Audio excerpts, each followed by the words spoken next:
আসসালামু আলাইকুম। কাশি নিয়ে আজ জানাবো ঘরোয়া উপায়ে কিভাবে কাশি প্রতিরোধ করা যায়। মধু আমাদের সবার ঘরে ঘরে রয়েছে। প্রথমে বলা যাক মধুর কথা। মধুতে রয়েছে ম্যাগনেসিয়াম এবং জিঙ্ক, যা কাশি নিরাময়ের জন্য খুবই ভালো। আমরা প্রতিদিন সকালে 1 চামচ করে অন্তত মধু খেতে পারি। এরপরে আসা যাক আদা রস এবং আদা চা। আমরা প্রত্যেকেই জানি যে আদা কতটা উপকারী এবং আদাতে রয়েছে অ্যান্টিঅক্সিডেন্ট, যা আমাদের ব্যাকটেরিয়া প্রতিরোধ করতে সহায়তা করে এবং আমরা আদা রসটা জাল দিয়ে চা করে খেলে এর থেকে পরিত্রাণ পেতে পারি কাশি থেকে।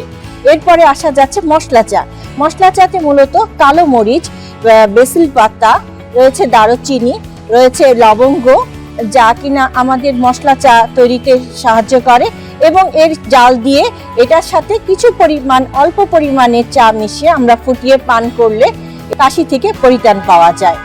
এরপরে আসছি লেবুর রস এবং মধু। প্রতিদিন সকালে অথবা কাশি নিরাময়ের জন্য আমরা মধু এবং লেবুর রস মিক্সড করে দিনে অন্তত 4 থেকে 5 বার গ্রহণ করলে কাশির শুষ্ক গলায় যে চুলকানো ভাবটা, ছত্রাকের যে আক্রমণ বা ভাইরাসের যে আক্রমণ, সেটা থেকে পরিত্রাণ পাওয়া যায়। এরপরে আসা যাক লেবু এবং আদা দুটো মিক্সড করে আমরা জাল দিয়ে চাটা গ্রহণ করতে পারি। আবার অনেক সময় গরম পানির সাথে কিছুটা লবণ মিশিয়ে গারগারা করলে কাশি নিরাময় হয়। আজ এই পর্যন্তই। আমি আমিনা শাহনাজ হাশমি। আবার পরবর্তীতে আরেকটি টপিকস নিয়ে আপনাদের মাঝে হাজির হব। আল্লাহ হাফেজ, ভালো থাকবেন।